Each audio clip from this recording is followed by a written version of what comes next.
এরে খাব্বাব কালেমা সার খাব্বাব রাদিয়াল্লাহু তাআলা আনহু বলে, ও খলিফাতুল মুসলিমিন ওমর, আমি আমার নিজ কানের মধ্যে আওয়াজ শুনতে পাই।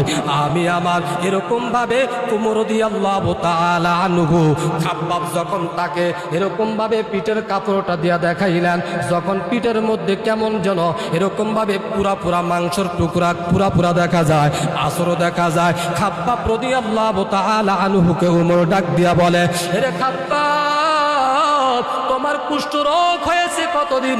খাব্বাব রাদিয়াল্লাহু তাআলা আনহু বলে, এরকম ভাবে আগুনের মধ্যে শোয়াইয়া বুকের মধ্যে পাথর দিয়া আর পেট দিয়ে আঘাত করে খাব্বাব কালেমা সার, আমি ওই কালেমা না সেরে আমি আমার নিজের কানের মধ্যে মাংসগুলা পুরার আওয়াজ পাই।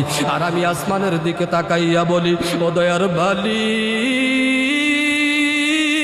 আমাকে যদি দুনিয়ার আগুনে যদি পুড়তে হয় আরো তেজ দিয়া বেশি পুরে,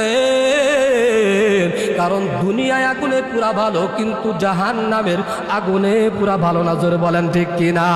হাকিকত সে দুনিয়া বে খবর হয়, দুনিয়া কি নুমায়শ পর নজর হয়, নমি গোয়াম কে আজ দুনিয়া জুদাবাস, বাহার হালে কে বাসি বা খুদাবাস। দেখছেন সাহাবা একরাম ইমানের জন্য কি পরিমাণ কষ্ট করেছে। আজকে আমাদের ইমান কই? আমরা বরং এরকম ভাবে ডাইরেক্ট মুসলমান, কেমন যেন বাবা মুসলমান পারে আমরা মুসলমান।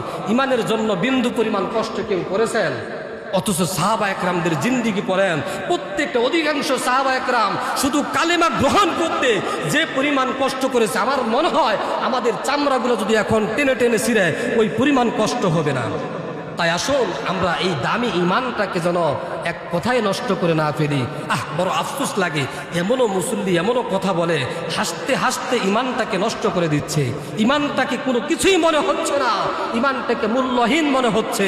ইমান সবচেয়ে বড় দামি সম্পদ। মনে রাখবেন, যে ব্যক্তির সর্বশেষ জবান দিয়ে বের হবে লা ইলাহা ইল্লাল্লাহ দাখালাল জান্নাহ, ওই ব্যক্তি জান্নাতের মধ্যে চলে যাবে।